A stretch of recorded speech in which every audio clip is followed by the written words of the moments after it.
In 2008, EA dropped Skate It on the Wii. It was a halfway decent game, but I felt like it was held back due to the subpar swing it controls and the lack of a GameCube or classic controller option. Skate It wasn't just released on the Wii, it actually had its own version on the Nintendo DS. I took a go at it and I have some things to say. Does it still hold up in current year, or does this faceplant hard into concrete? Let's find out.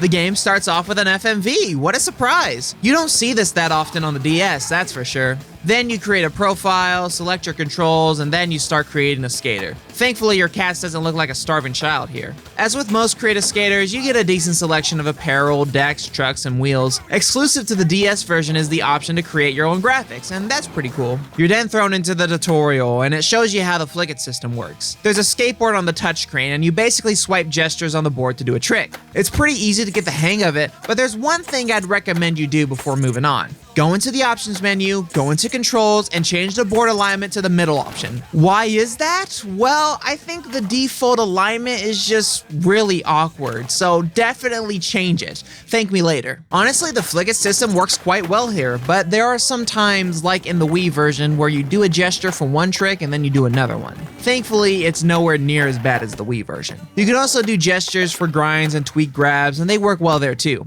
There are two methods of pushing in this version too. You either tap the side of the board, I think? I've never used that one. Or use the D-pad or face buttons to push. Honestly, I'd go with the D-pad any day of the week. Turning and spins are also done with the D-pad or face buttons. I like how they accommodated left-handed players by adding the functionality to the face buttons. Grabs are done with the L and R buttons. You're then thrown into the career mode. You have a map that you can scroll around to select your level, and you can select a challenge that you want to do.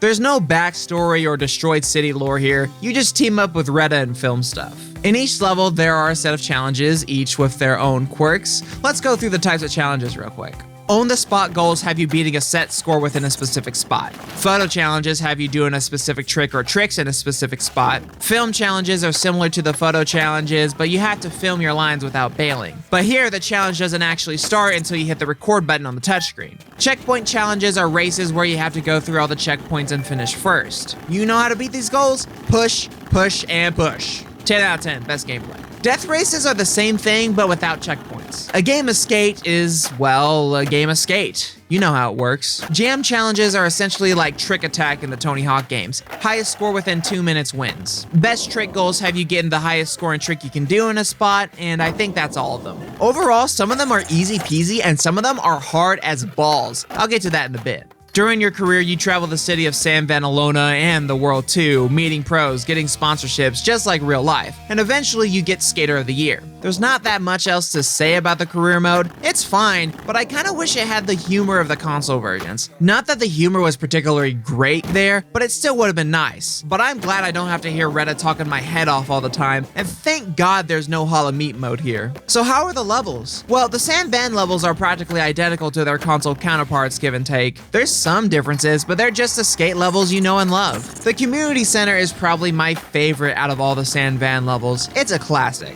There's also some real world levels too, and they're mostly alright. All of the levels from the Wii version are here, in name only. Paris is just an indoor skate park with an outdoor half-pipe area. No Eiffel Tower JPEG here. San Francisco is all downhill, just like San Fran in real life. London actually looks more like the London banks this time around. Barcelona feels more open, plus it has a spot similar to the Macba. Rio is a skate park with some bowls that look straight out of Skate 2. And Shanghai is just one big skate park. The levels are alright, but I think San Fran is probably the worst out of all of them. There's not a lot of good spots, unfortunately, and I'm not a fan of the mostly downhill approach. Graphically, the game looks quite nice for a DS game. It's not eye-catching or anything, but it gets the job done. It runs smoothly most of the time too, targeting 60 FPS. There are dips when there's a lot going on the screen, but it's otherwise smooth. Soundtrack-wise, surprisingly, they were able to get a couple of songs from the Wii version onto the DS version. And by a couple, I just mean only 4 songs. They're good songs, but they start to feel draining once you listen to them over and over and over and over and over. Now back to talking about the goals for a sec. As I mentioned before, some of the goals were really easy, but there were some that were just Bullshit. Here are some of the goals that I had trouble with. The community center's community pride. This is a best trick goal. It looks like it could be easy peasy, right? But right away, you realize, holy shit, what is going on? The issue with this goal, and a lot of other goals in this game, is that there's collision with other skaters. If you even touch another skater, you either stop dead in your tracks or fall. And of course, it's not like in the Tony Hawk games where the fastest skater is left standing. You always fall. This made this goal a bitch to get through. Old Town Race's cobblestone curves. This is a checkpoint challenge goal. Collision rears its ugly head again. At the start of the race, you are really close to the other racers, so if you touch any of them, you're fucked. You might as well restart the race. And it really sucks when you're so close to the finish line, and then Rob Deerdeck bitch slaps the shit out of you. What the fuck, Rob? That was mine! Mine! God, I sound like a fucking squeaker.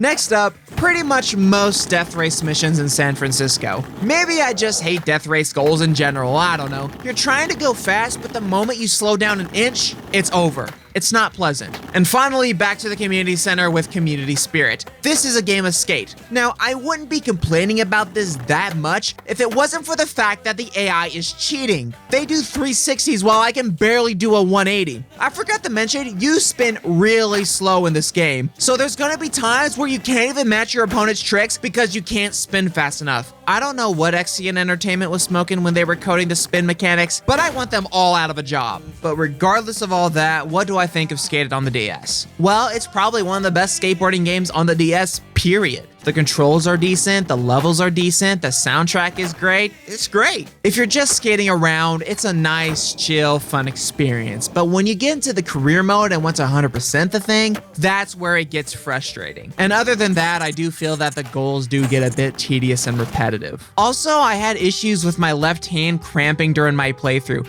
I thought it was because of how my capture card setup was set up, but Square Eye Jack had the same thing happen to him, so I'm glad I'm not the only one who had that problem. But other than that, it's definitely a must play if you're into skateboarding. Skated on the DS gets 3 bitch slaps out of 5. But we're not done yet. In 2010, the DS version was ported to iOS. Is it any better? Well, off the bat, the game looks a little prettier. There's higher resolution textures, and that's about it. The flick it controls are pretty much the same as the DS versions. There's a joystick and a push button to control your skater, which I definitely prefer. There's also an option for tilt controls, but that's gross. Grabs are done by touching certain areas of the screen. There's also more songs to the soundtrack, despite what Wikipedia might say. Thankfully, there's no collision with AI skaters anymore, and you spin a lot faster here. So it sounds like it's a better experience on paper, right? Well, there is a major issue with this version. Crashing. After a certain amount of time, the moment you try to do a trick, the game crashes. It gets really annoying when you're trying to do the same mission over and over again, and you can't complete it because the game crashes all the time. I had that happen when I was doing this death race in the Old Town Race level. I played through this for over an hour trying to get around the crashing, but out of pure luck, I was finally able to complete the mission, thank God. Overall, the game is still good, but the crashing is what holds this version back. Apparently, if you get an older version, it's a lot more stable, but you have to deal with forced tilt controls with no way to change that, and you know me, I'm not a big fan of them. I'd still give this version a 3 out of 5 though. It's still a fun game, crashing aside. Now, if you were to ask me if I'd rather play the DS version or the Wii version, I'd probably go with the DS version. The Wii version is still fine, but I think the controls are a lot more responsive on the DS version, and I can do cool, realistic-ish lines better there. The hand cramping does suck though. And that's all for Skate It. If you want to check out my review of the Wii version, click up here. In the meantime, thank you so much for watching. I hope you enjoyed this video as much as I did. If you did, give this video a like, and if you are new to the channel, subscribe and hit the bell so you don't miss anything. If you want to support the channel, donate to my coffee. It's in the link in the description. And if you're looking for more ENunnGaming, check out my review of Mirror's Edge, a timeless classic. Have a good one, y'all, and I'll see you soon. Bye.